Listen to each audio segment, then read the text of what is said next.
आप सभी में ऐसा कोई भी नहीं होगा जिन्होंने आदि शक्ति का नाम न सुना हो। ये जो 64 अलग अलग योगिनियाँ होती हैं, हम सभी जानते हैं कि ये भी युद्ध करती हैं, देवों का रक्षण करती हैं। 64 योगिनियों में भी कोई वैष्णवी है, कोई काली है, कोई दुर्गा है, इसी तरह माँ आदि शक्ति है। इसी से 64 अलग अलग योगिनियों की उत्पत्ति होती है। ये दैवी शक्तियाँ पूरी सृष्टि को अदृश्य रूप से संचालित कर रही हैं। जब बड़े बड़े देवता असुरों से हार जाते हैं तो यही अलग अलग योगिनियाँ शस्त्र लेके आती हैं, युद्ध करती हैं, असुरों का संहार करती हैं। इन योगिनियों के अलग अलग नाम भी बताए जाते हैं: वैष्णवी, महेश्वरी, वाराही, ब्राह्मी, इंद्राणी, महालक्ष्मी, आग्नेयी, वारुणी, सूर्यपुत्री। ऐसे ऐसे अनेकों नाम हैं। आज तक आप सभी इनके बारे में सुनते आ रहे हो। प्रतीक रूप में इन 64 योगिनियों की या आदि शक्ति की मूर्तियाँ भी जगह जगह स्थापित की गई है। इनके बड़े बड़े धाम भी हैं जहाँ पर सनातनी लोग जाते हैं। प्रिय दर्शकों, इन 64 योगिनियों का इतना अद्भुत विज्ञान है, सृष्टि बनने का इतना अद्भुत क्रम है जिसके बारे में आप लोगों ने सोचा भी नहीं होगा। हम लोगों ने जो आज बड़े बड़े धाम बना रखे हैं, ये सब केवल मात्र एक प्रतीक है और विकृत रूप है। वास्तविकता में इसका इतना अद्भुत विज्ञान है कि कभी इन्हीं 64 योगिनियों के ऊपर सृष्टि बनने के क्रम में एक यूनिफाइड थियरी, एक व्यवस्थित एकीकृत सिद्धांत लिखा गया था। यही अलग अलग 64 योगिनियाँ ही 64 अक्षर हैं जिनको आधार बनाकर पूरी सृष्टि का विज्ञान एक पुस्तक में सम्मिलित कर दिया गया था ऋषियों के द्वारा। इस वीडियो में आप सभी को मंत्रों का वैज्ञानिक स्वरूप समझ में आएगा। छंद बनते ही क्यों हैं, इनमें लाइट, प्रकाश आदि की उत्पत्ति होती ही क्यों है, 64 अलग अलग योगिनियों का इसमें क्या भूमिका रहती है। जिसे लोग आदि शक्ति कहते हैं, वो आदि शक्ति ही क्या है, सृष्टि में इनका क्या योगदान है, ये कितने सूक्ष्म हो सकते हैं, अगर वास्तव में है तो दिखती क्यों नहीं ये सब योगिनियाँ। हमने अलग अलग स्त्रियों की मूर्ति बनाकर किसी के हाथ में दिव्यास्त्र पकड़ा दिए, किसी को शेर पर बैठा दिया। निश्चित रूप से सनातन धर्म को बचाने में इस तरह का काफ़ी योगदान रहा है, लेकिन अब समय आ गया है आप सभी इसके पीछे का गहरा विज्ञान समझो। ये सब योगिनियाँ अक्षरों के रूप में या फिर सृष्टि में तत्व कैसे होती हैं, पूरी सृष्टि को इन्होंने उत्पन्न कैसे किया है, नियंत्रित कैसे करती हैं, इन सब के विज्ञान को आज की इस वीडियो में जानेंगे। मेरा विश्वास कीजिए, वीडियो को अगर पूरा देख लेते हो तो आपको भी सनातन धर्म पर, वैदिक विज्ञान पर गर्व होगा। आज की इस वीडियो में जो मैं जानकारी देने जा रहा हूँ, ये सब अनुसंधान पर आधारित है। तो आइए वीडियो को शुरू करते हैं। आप सभी जानते हैं कि ये सृष्टि 2 मूल तत्वों से बनी है, एक सर्वव्यापक ईश्वर, दूसरा आदि शक्ति प्रकृति। जीवात्माओं के साथ साथ ये दोनों भी इटर्नल है, अनादि है, सनातन है। आदि शक्ति प्रकृति का भी कोई अंत नहीं है, ईश्वर का भी कोई अंत नहीं है, वो भी सनातन है। वास्तविकता में देखें तो प्रकृति को ही, अक्षरों के अव्यक्त रूप को ही आदि शक्ति कहा जाता है। इसी वीडियो में आगे ये भी चर्चा करेंगे कि hydrogen, helium, lithium, beryllium, boron, carbon, nitrogen आदि 118 ही परमाणु नहीं होते, 3306 परमाणु होते हैं सृष्टि में। इसी तरह एक ही सूक्ष्म फोटॉन पार्टिकल या अग्नि तत्व नहीं होता, एक सूक्ष्म फोटॉन के भी 286 प्रकार होते हैं। और ये सब सारे सृष्टि के पदार्थ इन्हीं योगिनियों से, इन्हीं 64 अलग अलग अक्षरों से बहुत व्यवस्थित रूप से उत्पन्न होते हैं। आइए एक एक व्यवस्थित क्रम से जानते हैं कि सृष्टि बनने का प्रारंभिक चरण क्या है, ब्रह्मांड के क्रिएशन का फर्स्ट स्टेज ही क्या है। क्योंकि आप में से हर एक व्यक्ति जो मनन चिंतन करता है, जो अनुसंधान की दृष्टि रखता है, सबके मन में ये प्रश्न होता ही है कि ठीक है, ईश्वर भी है मान लिया, प्रकृति भी है, ये सब मान लिया, लेकिन सबसे पहले क्या होता है।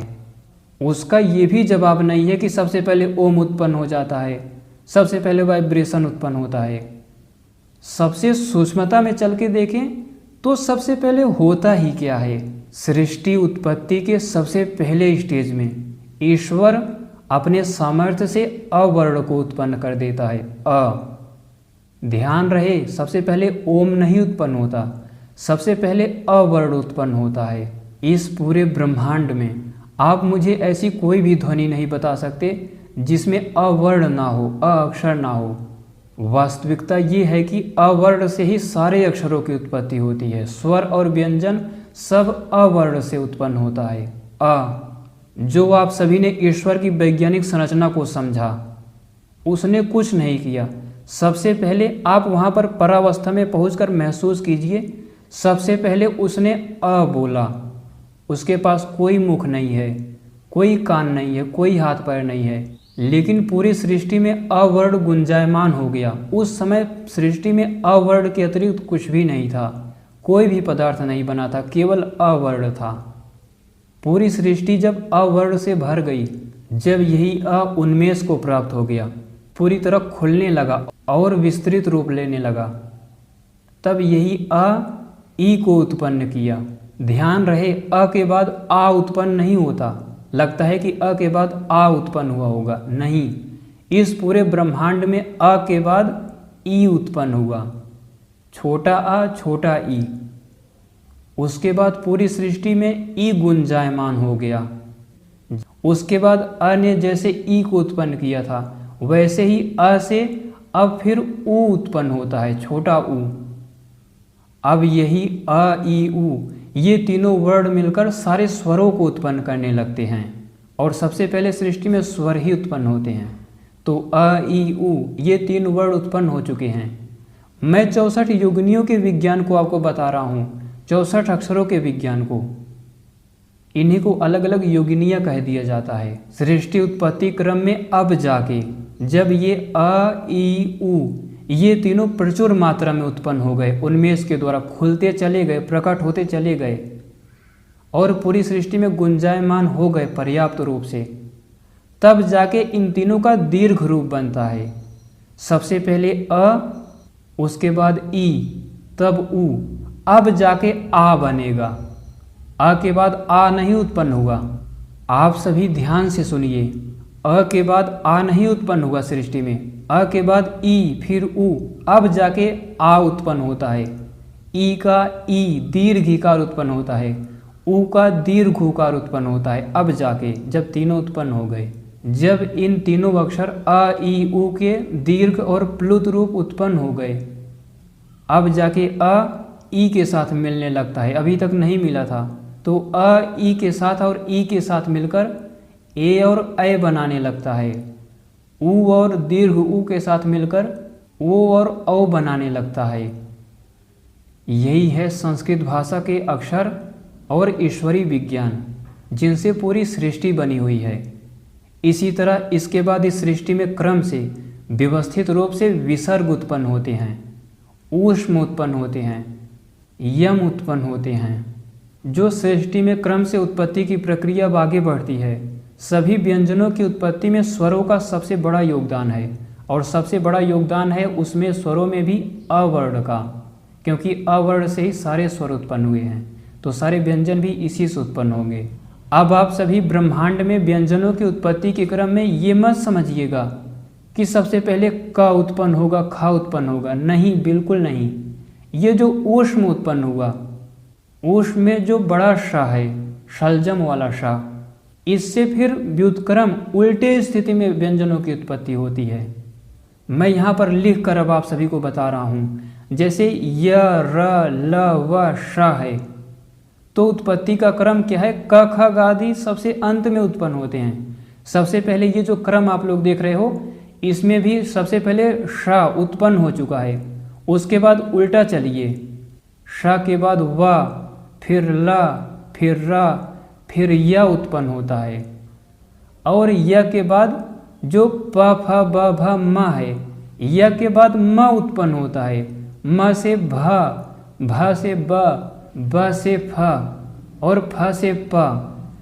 इसी तरह प से न उत्पन्न होता है, न से ध, ध से द, द से ढ, ढ से ठ, ठ से ट उत्पन्न होता है।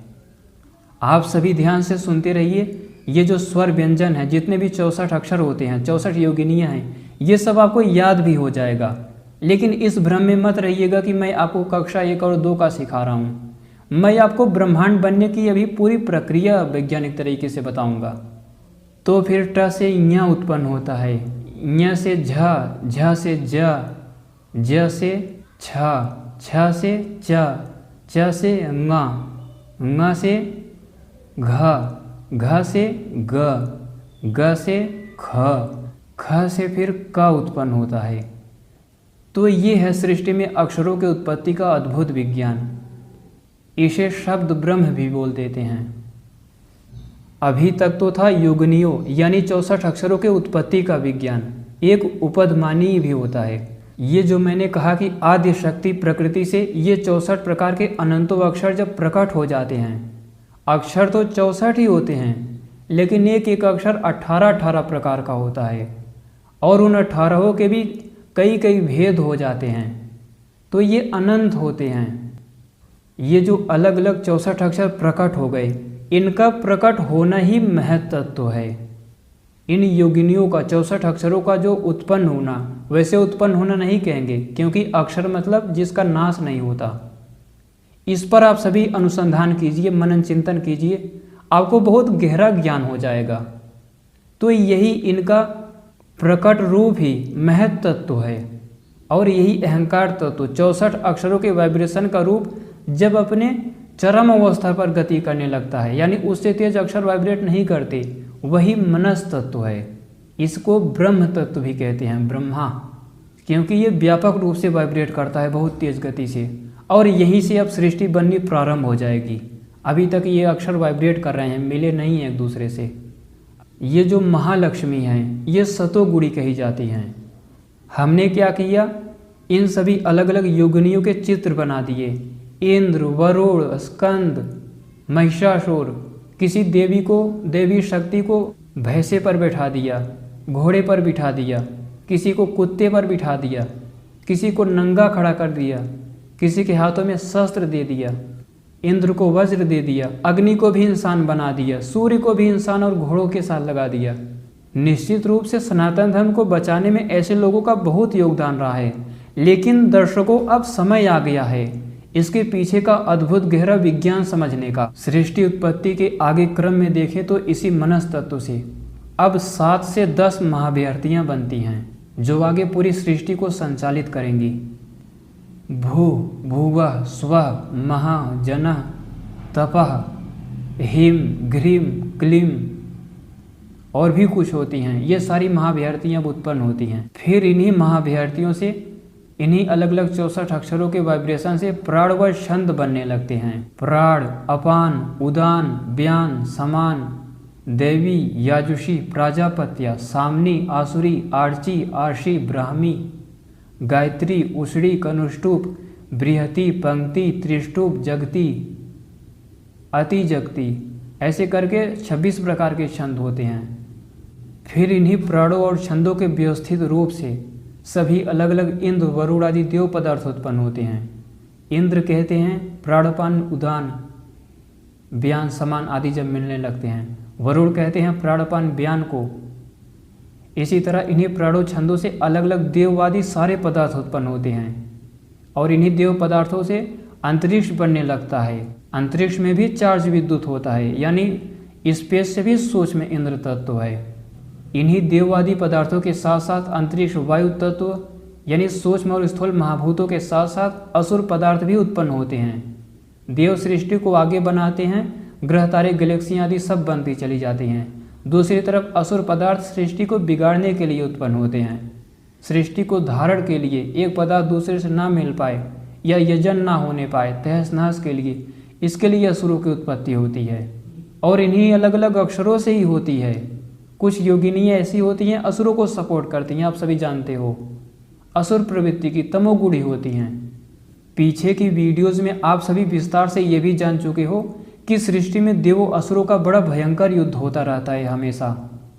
ऋषियों ने जिसका बहुत विस्तृत विज्ञान दर्शाया है ग्रंथों में, अन्यथा ये सृष्टि आज चल ही नहीं रही होती। लेकिन आप लोग ये भी जानते हो इंद्र आदि यानी विद्युत आदि के भी नियंत्रण से बाहर कुछ असुर पदार्थ, डार्क मैटर, डार्क एनर्जी हो जाती हैं। फिर उन्हें ये अलग अलग योगिनियाँ अलग अलग अक्षरों के द्वारा नष्ट किया जाता है। वैसे हर असुर पदार्थ के नष्ट होने में अक्षरों की ही भूमिका है, क्योंकि बना ही वो असुर पदार्थ अक्षरों से है। लेकिन कुछ असुर पदार्थ बड़े भयंकर होते हैं। जब उन्हें देववादी पदार्थ नष्ट नहीं कर पाते तो फिर वे अपने आप महत तत्व तक जाते जाते अक्षरों के द्वारा, योगिनियों के द्वारा शांत कर दिए जाते हैं, नष्ट कर दिए जाते हैं, समाप्त कर दिए जाते हैं। ऐसा भी नहीं है कि इन अलग अलग 64 अक्षरों को ही योगिनियाँ कहते हैं, दूसरे सृष्टि के पदार्थों को भी कहते हैं। जैसे सूर्य को भी विष्णु कह देते हैं, तो सूर्य की किरणें हैं, उन्हें वैष्णवी कह देते हैं। ये भी योगिनियों के ही नाम पर रखा गया है। इंद्र तत्व है प्राणपान उदान आदि का स्वरूप। जब ये मिलने लगते हैं तो सबसे पहले विद्युत उत्पन्न होता है।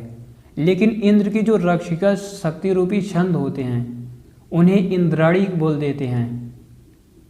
इसी तरह वरुण तत्व प्राणपान व्यान का स्वरूप होता है, उसके रक्षिका शक्ति छंदों को वारुणी बोल देते हैं।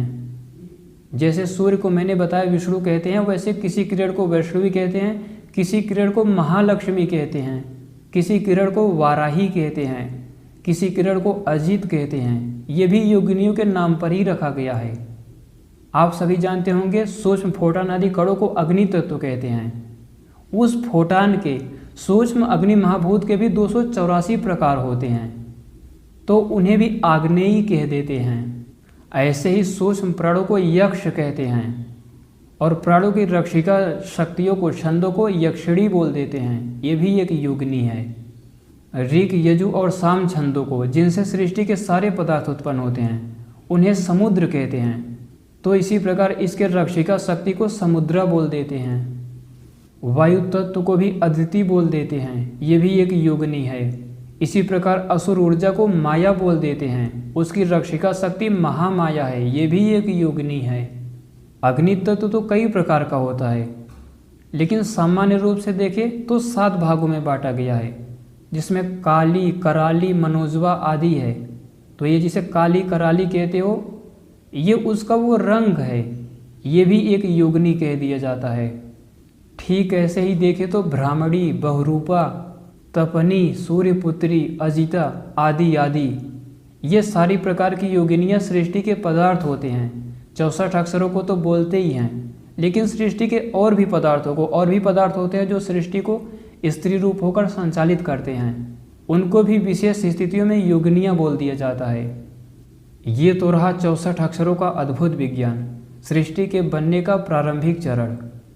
लेकिन 64 अक्षर या योगिनियों का इतना ही विज्ञान नहीं है। ये जो hydrogen, helium, lithium, beryllium, boron आदि बोले जाते हैं, इन सब में आधे तो योगिनियों के नाम पर रखे गए हैं।